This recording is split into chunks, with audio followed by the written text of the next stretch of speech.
Dear students, आगे बढ़ने से पहले छात्रों के हित की बात, किस तरह से छात्र लगातार कड़ी मेहनत कर रहे हैं, लेकिन आयोग ने जिस तरह से एक ही साथ कई सारे सुधारों की घोषणाएं कर दी हैं, इसे सुधार कहें या छात्रों का उत्पीड़न, ये अपनी अपनी बात हो सकती है। लेकिन जिस तरह से बीच एग्जाम में नई नई घोषणाएं कर दी गई हैं, उससे निश्चित ही छात्र आहत हैं।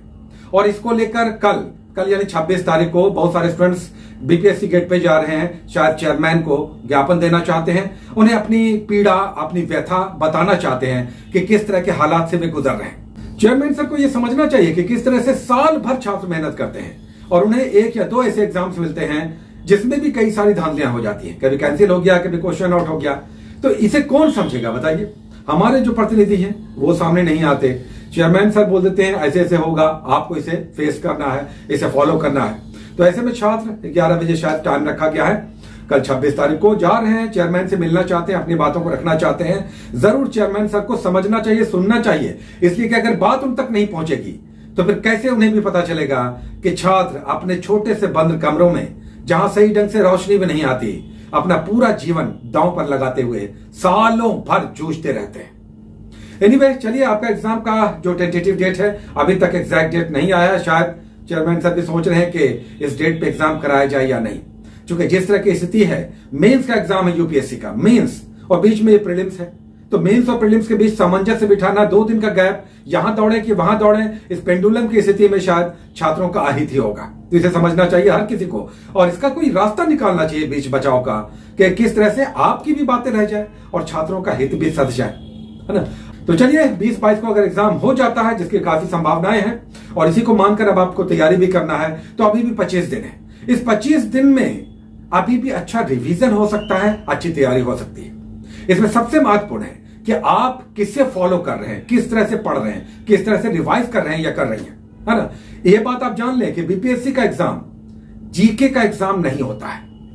अभी जिस एग्जाम में आप बैठने जा रहे हैं, यह जीके का एग्जाम नहीं है, जीएस का एग्जाम है, जनरल स्टडीज। इसमें बुक से, टॉपिक से, चैप्टर से क्वेश्चंस आते हैं। आपने देखा होगा जीके टाइप के क्वेश्चंस नहीं आते, बीएसएससी में आता है, बीपीएससी में नहीं। तो आपको किताब को एक बार झाड़ पोछ करना होगा, रिवाइज करना होगा। आइए, बुक के बाद कोई भी एक जीके की बुक आपके पास होनी चाहिए। हम क्राउन कह देते हैं, या बीएसएससी की बात होती है तो लूसेंट कह देते हैं। आपके पास कोई भी हो सकती है। एक जो भी आपने पढ़ा हुआ है उसकी जीएस की बुक, जीके की नहीं, जीएस की बुक होनी चाहिए, जिसमें हर सब्जेक्ट का समराइज्ड फॉर्मेट है, सब में शॉर्ट में और सार गर्भित तथ्य डाले हुए। इसमें हम सदैव क्राउन कह देते हैं। तो अभी बीपीएससी के पॉइंट ऑफ व्यू से अगर क्राउन है, द बेस्ट है। इसमें आपको 25 दिन है, पूरे सिलेबस को 25 भाग में बांटकर और उसे बिल्कुल अपने अंदर समाहित कर लेना होगा, और ऐसा कि ये पाचन क्रिया के द्वारा फिर अंततः आपके मस्तिष्क तक इसके ब्लड का सर्कुलेशन पहुंचे और बिल्कुल स्फूर्त आप फील करें और एग्जामिनेशन में जाकर बेस्ट अपना परफॉर्मेंस दें। होगा कैसे? आप कहेंगे सिलेबस, तो ये बुक ही सिलेबस है। इस बुक में जितने भी चैप्टर्स हैं, टॉपिक्स हैं, यही सिलेबस है आपके एग्जाम का। यूजुअली इसी के इर्द गिर्द प्रश्न होते हैं, तो ये बुक ही दरअसल सिलेबस है। अब जितने भी सब्जेक्ट्स हैं, चाहे वो हिस्ट्री हो, ज्योग्राफी हो, पॉलिटी हो, इकोनॉमी हो, साइंस हो, या फिर करंट अफेयर्स, बिहार स्पेशल, इसको ही आपको 25 दिन में विभाजित करके और अपने जितना भी आपका स्टडी आवर है उसमें हर 24 घंटे के लिए डेली का एक रूटीन बनाकर इसे आपको पढ़ना होगा।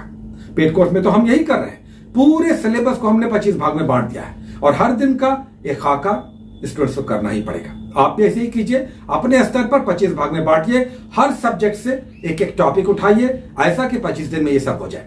फिर से हम कह रहे हैं, ये जीके की नहीं, जीएस की तैयारी है। मतलब जो आप पढ़ेंगे टॉपिक वाइज, जैसे मान लेते हैं मराठों का उत्कर्ष। अब मराठों का उत्कर्ष यानी शिवाजी और पेशवा के बारे में आपको समझना। मुगलों का पतन, तो मुगलों के पतन में 11 परवर्ती शासक हैं। हर शासक के समय कुछ घटनाक्रम है, ये आपके दिमाग में रहना चाहिए। नादिर शाह का आक्रमण किसके समय हुआ, किसे रंगीला कहते हैं, किसने सुनहरा फरमान जारी किया। तो इस तरह का हर टॉपिक से जो 25 दिन में कवर अप हो जाए पूरा सब्जेक्ट्स, आपको इसे स्कैन कर देना चाहिए। और बहुत ज्यादा आप परेशान ना हो, आपका पढ़ा हुआ है, और अगर नहीं भी पढ़ा हुआ है तो भी आप पूरे टॉपिक को 25 भाग में बांटकर डेली का एक रूटीन बना लीजिए, है ना। बिहार स्पेशल में कोई भी एक आपके पास बुक है, इसमें हिस्ट्री, ज्योग्राफी और पॉलिटी को बांट लीजिए। और एक रहता सार संग्रह टाइप का, सार संग्रह बुक नहीं, इसमें बिहार स्पेशल में एक 1 पॉइंट वाइज रहता है, एकदम स्टार्ट से लेकर आधुनिक काल तक। ये आपके क्राउन में भी है, ये दूसरे बुक्स में भी है, वो बहुत इंपॉर्टेंट होता है। अब इसको हम जीके कह सकते हैं। जैसे बिहार दिवस कब मनाते हैं, बिहार का राजकीय पशु 2011 की जनगणना, बिहार में SC ST, बिहार में भूमि का किस तरह से वितरण है, कहां कहां किस तरह से। तो डिटेल्स आपका एक जीके के फॉर्मेट में भी वन लाइनर के रूप में 2 पेजेस में रहता है, आरंभ से लेकर आधुनिक काल तक 1947 तक, या अगर भूगोल ही है तो उसके तथ्य। तो ये इसका आपको वन लाइनर का अवलोकन करना होगा और हिस्ट्री, ज्योग्राफी, पॉलिटी पढ़ लीजिए। बहुत ज्यादा नहीं है, सब में 5-5 टॉपिक, 7-7 टॉपिक्स निकालिए, 7 या 21 आपका हो जाएगा 20 दिन में, 25 दिन में आपका बिहार स्पेशल भी हो जाएगा। आप मुगलों के पतन से या यूरोपियनों के आगमन से हिस्ट्री में स्टार्ट लीजिए, फिर ज्योग्राफी में उठाइए और बिहार का भूगर्भिक इतिहास उठाइए, बिहार की भौगोलिक विशेषता उठाइए, बिहार की जलवायु उठाइए, मिट्टी उठाइए, जल संसाधन उठाइए, सारा कर जाइए 1 बाय 1 20-25 दिनों का पूरा खाका बनाकर। करंट अफेयर्स पे आइए। अगर करंट अफेयर्स की बात करें, ये एक तरह की भूल भुलैया है और कई बार हम इसमें बिल्कुल फंस जाते हैं, इधर जाएं उधर जाएं, कौन पढ़ें क्या पढ़ें, बिहार स्पेशल कैसे करें। बार बार हम इसकी चर्चा कर रहे हैं कि करंट अफेयर्स आप कैसे करें। कुछ लोग कहते हैं करंट अफेयर्स ही पार लगाएगा, डेफिनेटली करंट अफेयर्स ही पार लगाएगा, क्योंकि रेस्ट बुक है, आप साल भर पढ़ते हैं। बट करंट अफेयर्स तो आप सीजनल टर्टल हैं, रट रहे हैं, जब सीजन आता है कुछ पढ़ा कुछ नहीं पढ़ा। आप जो आप वार्षिकी पढ़ते हैं उसमें तो था ही नहीं लगता, कहां से उठाएं, बीच में क्या पढ़ें, अंत में क्या मिलेगा।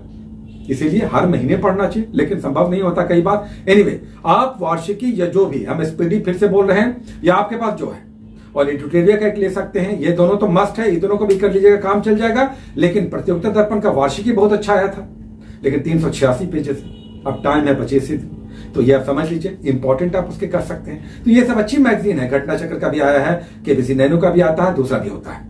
ये मुद्दा नहीं है कि बुक मैगजीन कौन सी है, मुद्दा ये है कि आप कितने अच्छे से सबको बाइफरकेट ट्राइफरकेट करके टॉपिक वाइज एक दिन 24 घंटे का रूटीन बनाकर 25 दिन में इसे साधते हैं। ये सब आप कर सकते हैं, लेकिन सबसे पहले इच्छा शक्ति कि हम ये कर लेंगे। आप पॉजिटिव सोच, और आप अगर एक दिन भी उधेड़ बुन में रह गए, 24 घंटा निकल गया, यानी एक टॉपिक निकल गया, हिस्ट्री से, ज्योग्राफी से, पॉलिटिक्स से, इकोनॉमी से, 3-3 साइंस के बुक से, बिहार स्पेशल से, करंट अफेयर से, एक दिन में सोचिए कितना निकल गया। कम से कम 2 क्वेश्चन आपका निकल गया। अगर आपने एक दिन मिस किया, और अधिकतम तो 3-4 भी हो जाते हैं, हम तो कई बार टॉपिक वाइज दिखाते हैं कि एक टॉपिक से 3-4-5-6 क्वेश्चन तक आते हैं जब हम टॉपिक्स चलाते हैं। यह आप पर है, बहुत सारे स्टूडेंट्स यहां से वहां पहुंच जाते हैं, 0 से शिखर पर। अब बहुत सारे स्टूडेंट्स कहते रहते हैं कि सर समझ में नहीं आ रहा है, तो यह आप पर है। 25 दिन का एक खाका बनाइए, पूरे सिलेबस को विभाजित कीजिए 25 भाग में, हर दिन को बिल्कुल हार्डकोर की तरह बिल्कुल चार्ट चाहिए। बुक सामने है आपके, छोटी सी गाइड बुक है, और करंट अफेयर्स 2 मैगजीन लीजिए, 1 बाय 1 स्टार्ट से लेकर निकल जाइए पूरा। ये सब हो जाएगा, रिजल्ट आएगा, क्यों नहीं आएगा। रिजल्ट में आपको अगर जनरल है, मेल है, 110 का टारगेट रखिए, जनरल फीमेल है 105 का टारगेट रखिए, ओबीसी है, ईबीसी है तो 100+ के आसपास रखिए। ओबीसी है तो आपको भी मेल है तो 105 के आसपास का टारगेट मारकर चलना होगा। फीमेल है 100+ करना होगा। अगर SC ST है तो आपको 95+ हर हाल में टारगेट लेकर चलना होगा। कुल मिलाकर रिजल्ट केवल पढ़ने से नहीं आता, रिजल्ट आपकी इच्छा शक्ति से आता है, आपकी सोच से आता है, आपके दृढ़ संकल्प से आता है, डेडिकेशन से आता है, समर्पण से आता है, हर हाल में अपना लक्ष्य हासिल कर लेंगे, इस इंस्टिंक्ट से आता है, इस जी तोड़ मेहनत से आता है कि हमारे लिए आज जीने मरने जैसी स्थिति है। एक दिन में मिस करेंगे तो 3-4-5 क्वेश्चन मिस हो जाएंगे, मतलब रिजल्ट से आउट। तो अपना ध्यान रखिए, मेहनत में लगे रहिए, परिश्रम, मेहनत, लेबर, हार्ड वर्क, इसका कहीं तोड़ नहीं है, और जगे रहना है, अच्छी बातों को सुनना समझना है और उसे फॉलो करना है, यही नैया पार लगाती है। आप मेहनती तो हैं ही, लेकिन कई बार दिशा से भटकाव होता है और कई बार निगेटिविटी मन में आ जाता है, यही सब आपको पीछे कर देता है। याद रखिए, 1 मार्क्स से भी बहुत सारे स्टूडेंट्स रिजल्ट में फंसते हैं हर साल। इस बार भी होगा, आपको उसमें नहीं आना है। Take care.